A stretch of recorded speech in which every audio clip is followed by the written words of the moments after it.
Hey guys, and welcome to another episode. Today I'm going to show you how to properly inflate your tires to the correct PSI.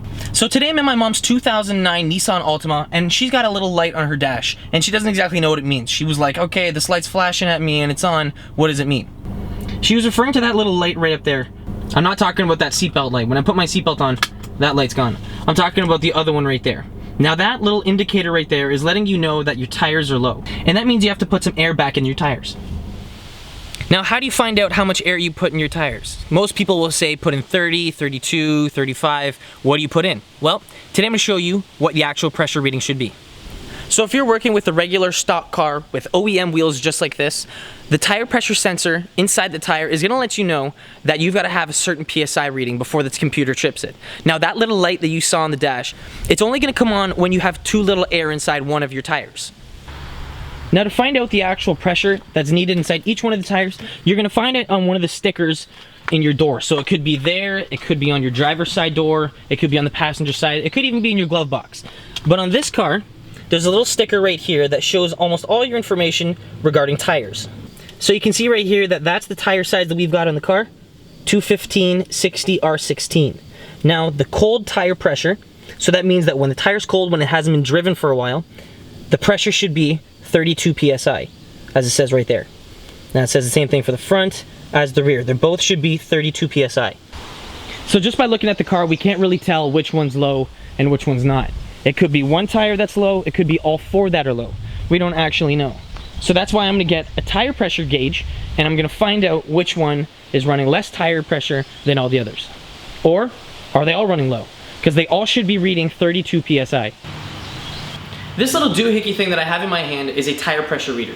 Now you can let air out of your tire with it, and you can also check out what the tire pressure is inside each one of your tires using this little device. So to use this, you have to take off your little tire pressure cap right here, for your tire valve right there. Take that off, and then you just basically put it in, and the little stick at the backside should pop out. Now this is going to tell you how much tire pressure you have in this tire. So you can see that this tire's got a tiny bit more than 32, which is not a big deal. I'm going to actually bring it back down to 32. Only because that's what's recommended in these tires. So to let air out, you grab the other end on this tire pressure reader, and you push in on the core for this little Schrader valve. You push it out until you've got 32 PSI, and check to make sure that you're actually at the proper spec. Somewhere on the tire, it'll show you the max pressure that the tire is capable of doing. Now you should never inflate it past that point, but I honestly don't ever understand why people ever go close to. So for this tire, the max PSI, if my camera will focus on it, is 44 PSI, right there.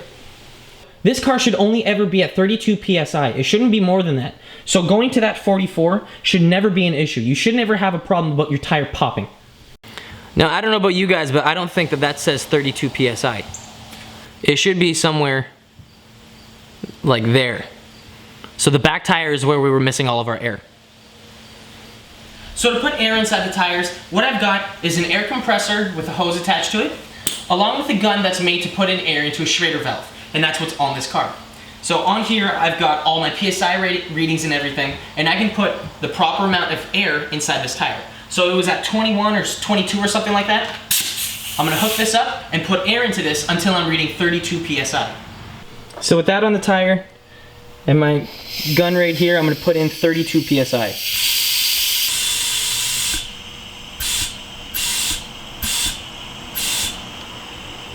And right there, that's at 32 PSI. So right there, I'm gonna leave this, and our light should actually be off. Now go around your entire vehicle to all four of your tires and make sure that all of your tires are at the proper spec. If they're too high, let some air out. If they're too low, pump some back in. Now if you guys don't have enough air inside your tires, or if you have too much, you might notice a big difference in fuel economy. If you're running too low of air, you might notice that your gas economy, your fuel efficiency and everything should go right down, and you shouldn't get as far on a tank as you should. Now whatever you guys do not overinflate the tires. If you do, you may prematurely wear the tires and cause yourself actually more harm than good. You might save yourself a couple bucks in gas here and there, but the thing is you're gonna have much worse control on your car, and you're not gonna have this proper amount of grip that you should out of these tires. When you put too much pressure inside the tires, the bottom pattern of the tire is actually going to bulge out and push towards the middle. That's actually going to give you less traction than if you were to just put it at the proper spec, so 32 for this instance. After you fill up all your tires properly, you'll notice that the light inside your dash will turn off. Now some cars are a little different. You might have to get it up to say 40 or 50K before the computer starts to read the TPMSs anymore. Now make sure that you get it up to that speed, you get the tires warm and everything, and then the light should go away. If you can see with this car, the light is still on. Now that's not a big deal. Go down the street, come back, and the light should turn off. If you guys have any questions regarding the video, please post them down in the comments below, and I'd be happy to help. Again guys, thank you very much for watching. I'll catch you guys in the next video. Peace.